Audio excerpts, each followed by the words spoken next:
Chennai shopping mall Aadi block buster KG sale. KG చీరల ప్రారంభ ధర కేవలం 150 రూపాయలు మాత్రమే. కొన్ని ప్రత్యేక చీరలపై రెండవ చీర కేవలం 9 రూపాయలకే సొంతం చేసుకోండి.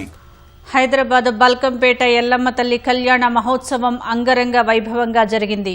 ఉదయం 3 గంటల నుంచే అభిషేకాలు, ప్రత్యేక పూజలు, అలంకరణ కార్యక్రమాలు నిర్వహించగా అమ్మవారి దర్శనానికి భక్తులు పోటెత్తారు. ఉదయం 11:59 శుభముహూర్తంలో అమ్మవారి వార్షిక కళ్యాణ మహోత్సవం వేద మంత్రోచ్చారణల నడుమ అత్యంత వైభవోపేతంగా జరిగింది. ప్రభుత్వం తరపున దేవాదాయ శాఖ మంత్రి కొండా సురేఖ, పొన్నం ప్రభాకర్ అమ్మవారికి పట్టు వస్త్రాలు సమర్పించారు.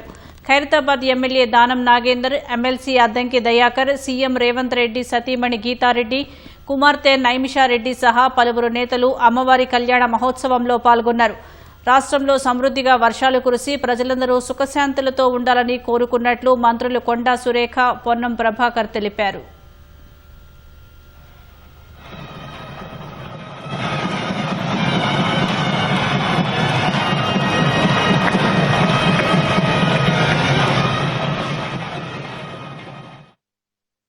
అమ్మవారి కళ్యాణం అంగరంగ వైభవంగా మరి పూర్తి చేసుకోవడం జరిగింది.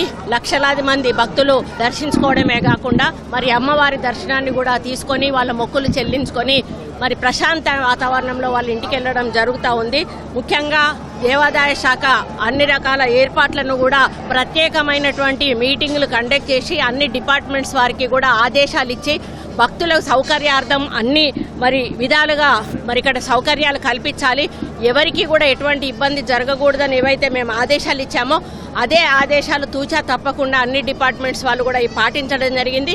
మరి వర్షం పడట్లేదు అని మేమైతే ఏదైతే వర్ణయాగాలు చేయాలని ఆదేశించిన మీదట వర్షాలు అప్పుడే మొదలైనాయి. ఇప్పటికే మాకు అన్ని గుళ్లల్లో కూడా వర్ణయాగాలు నడుస్తా ఉన్నాయి. యాదగిరి గుట్ట మీద నిన్నటి నుంచి స్టార్ట్ అయింది. ముఖ్యమంత్రి గారు రేవంత్ రెడ్డి గారు మరి ఉత్సవాలకు కూడా చాలా ఇంపార్టెన్స్ ఇస్తున్నారు.